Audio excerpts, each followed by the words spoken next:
Hello and welcome to The Art of Being Human.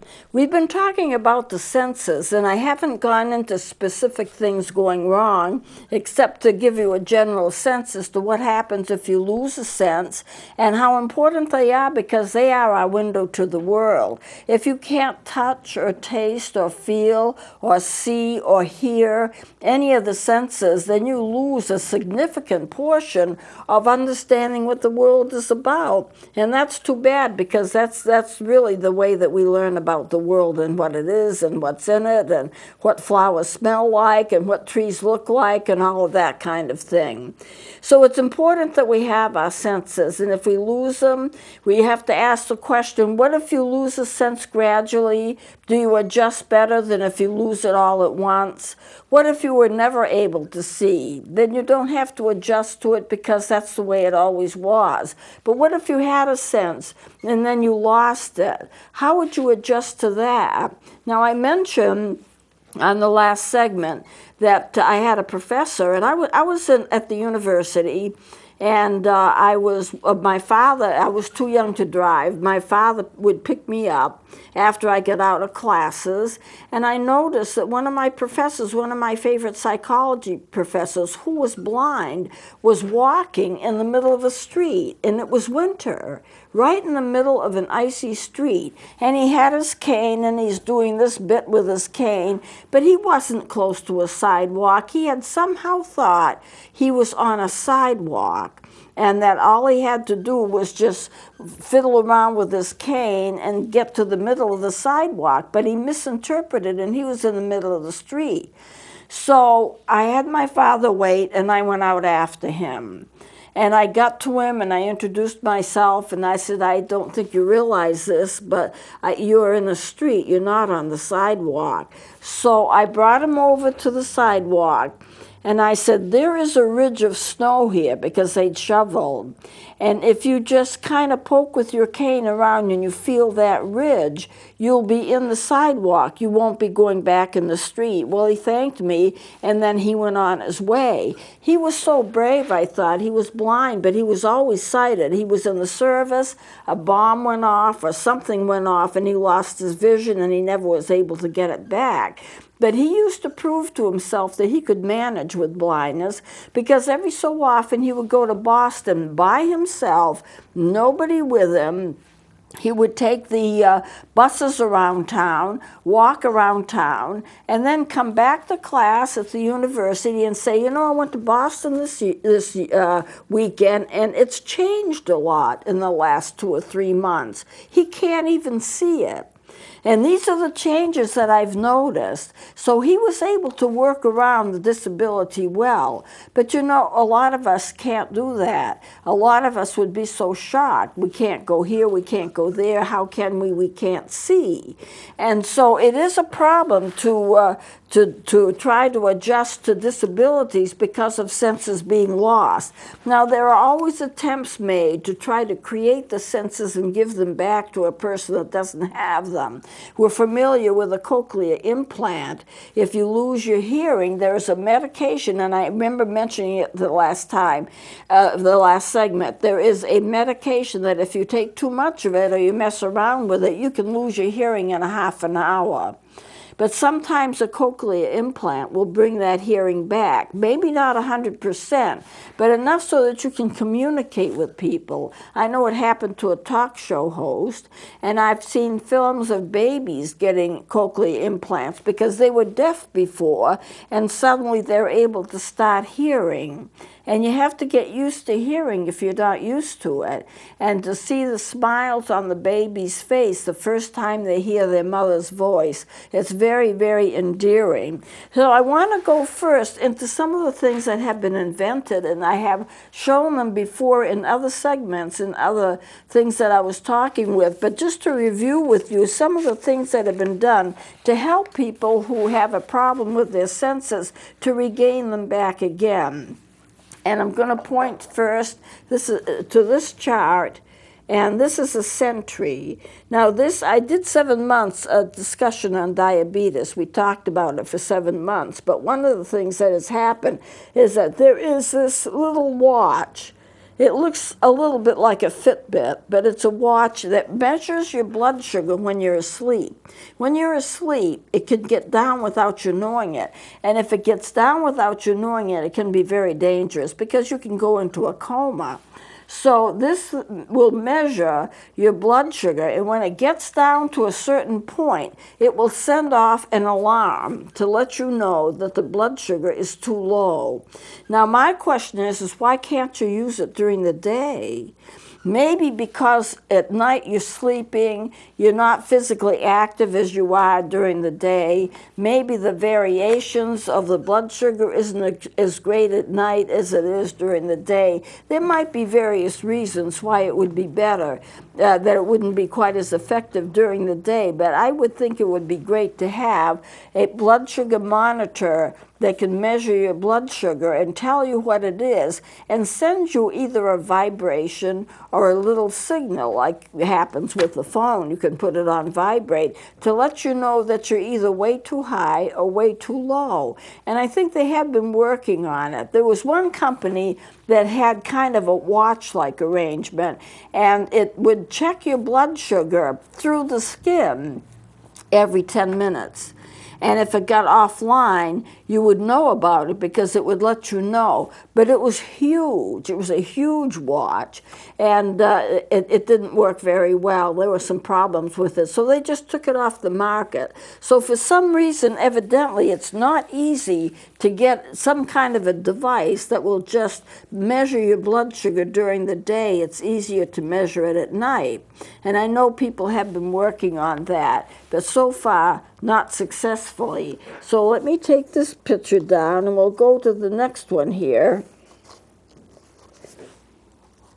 I've got one behind here. Every color has a sound. And if you want to know, for a person who sees in black and white, but they don't see in color, it's good if they can find something to tell them what color they're actually looking at, even though it's going to be shades of gray. So I brought in this little drawing. There's a man who's colorblind. He can see perfectly well, but it's all black and white, which means basically shades of gray. And he wanted to have some kind of a color experience, so he had a chip that was put in his body, I imagine in his head area somewhere, and then he could look at color. He had to put on this device here. He could look at colors, and it would pick up the sound of the color. Color has vibrations, and if you're sensitive to it enough, if you have the right equipment, you are able to actually hear the sound of color. So with this device, I want to get back here to this again. With this device, he would look at a color. He would see gray, but it would emit a tone. It would pick up the tone of the color. Since all colors have a vibration, if you can tap into the vibration, you get a tone for each color.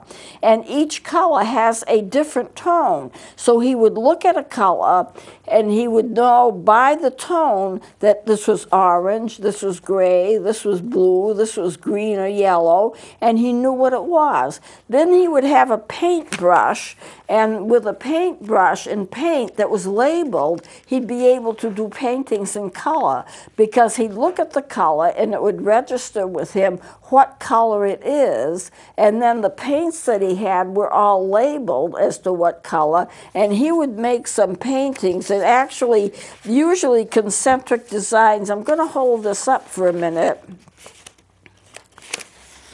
Right here.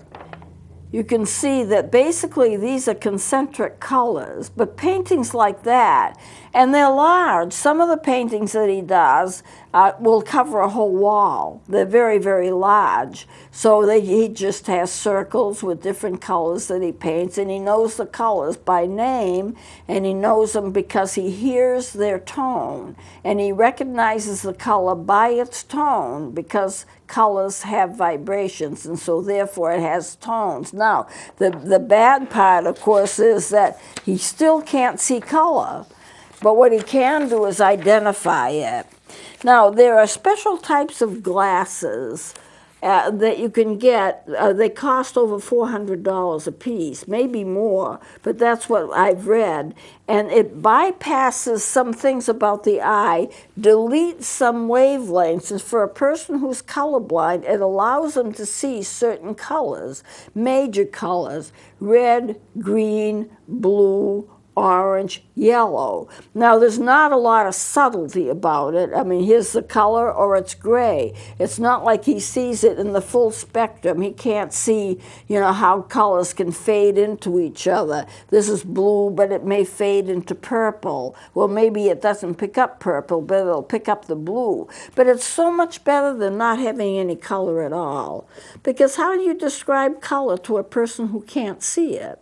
But these glasses, for some people, they don't help everybody, but for the people that they help, they can see enough color to make it worth getting the glasses, because it's better to live in a world of color than it is of black and white. Now, I can remember when cameras were all black and white, pictures that you took were all black and white. I can remember when televisions were all black and white. They didn't come out in color. And I can remember when, and I was teaching too, so I was an adult, when they first came out with color in cameras. And it was quite an experience to have a color camera. And I can remember thinking at the time, well, black and white is fine. You're seeing everything. It's just you're seeing it in shades of gray. But once you get used to the color, you don't ever want to go back to black and white. It's so much richer. I can remember when televisions first came out in color. I can remember that that was quite an experience too, to have a television that would have some color in it, and gradually it got more accurate and more accurate. I don't know if some of you remember Red Skelton, the comedian Red Skelton. As the televisions were coming out with color, he pulled a prank on some of the producers. They were working with their color sets, and they had all this equipment they were working in to try to get people to see color. And he deliberately painted his face various colors, a blotch of yellow, a blotch of orange, a strip of red, just to confuse them. And they were just really frightened. They didn't understand why they couldn't get the color right. His face didn't look like his face. It was all blotched up with colors. And then he just broke up laughing, because he was the one who did it himself, just to confuse them. But it was quite a while before a lot of people could afford a color set. I was the first one, as televisions were coming out, our family on our street was the first to have a television set. Most people just didn't have them. And so I was popular for quite a while with the neighborhood children, because we actually did have a television set, and most people didn't have them. And when they did have them, of course, they were all black and white.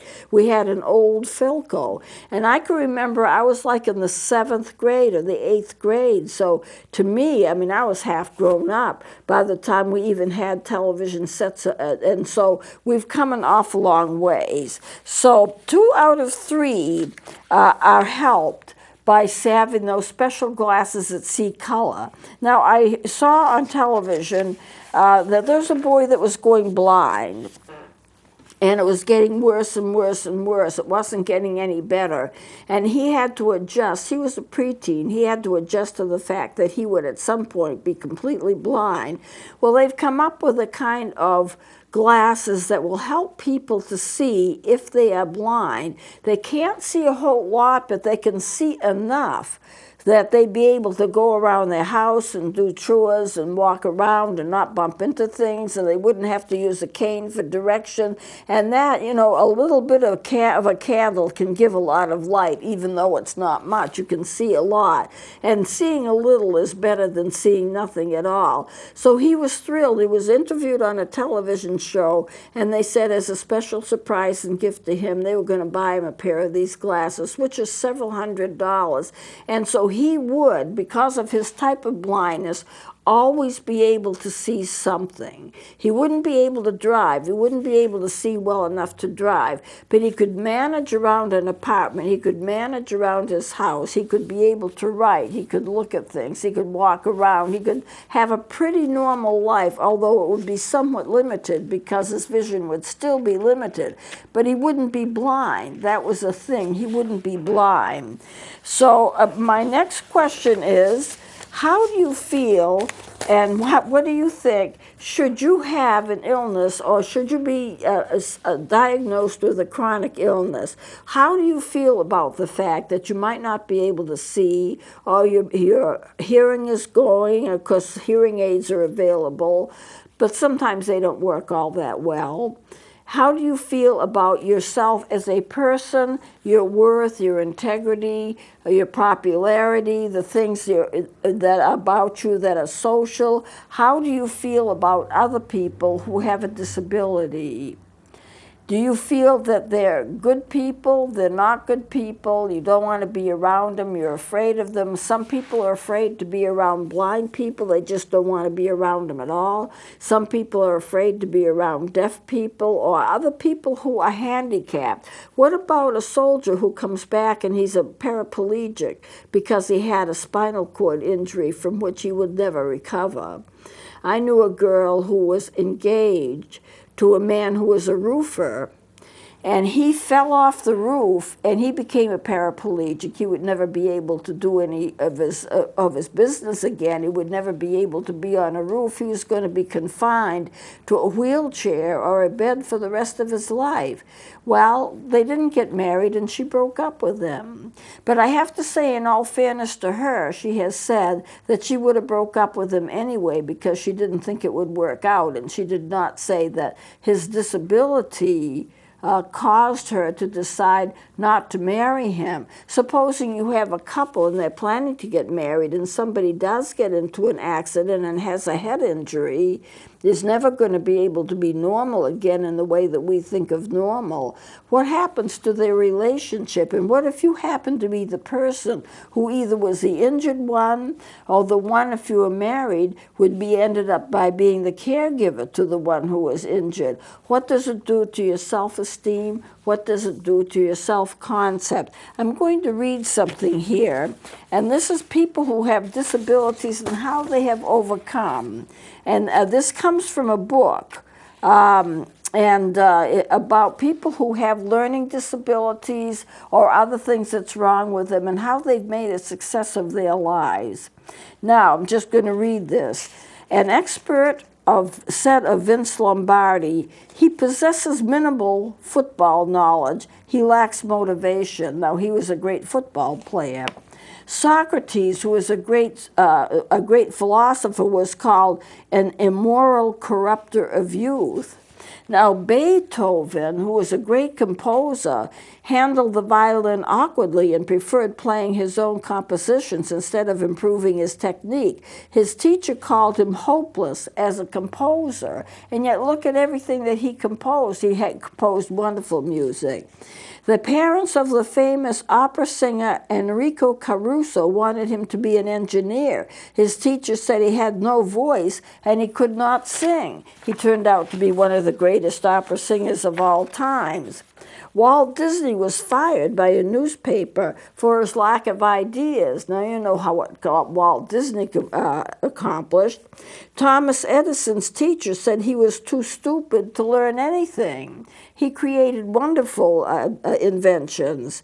Albert Einstein, probably one of the most brilliant people of all times, he didn't speak until he was 4 years old, and he didn't read until he was 7. His teacher described him as mentally slow, unsociable, and adrift forever in foolish dreams. And yet, to see what he accomplished. Louis Pasteur was only a mediocre student.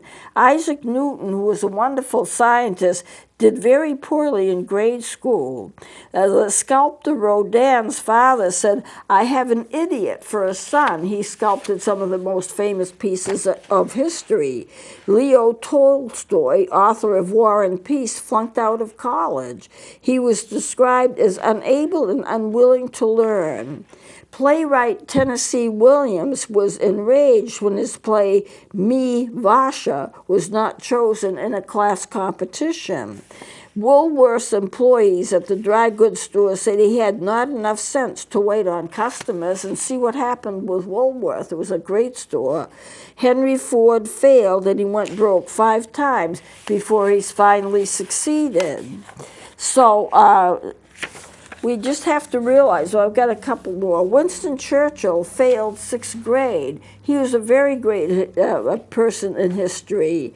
18 publishers turned down Richard Bach's 10,000-word story about a soaring seagull, Jonathan Livingston Seagull. I remember that book. It was a wonderful book. It's only about 90 pages long.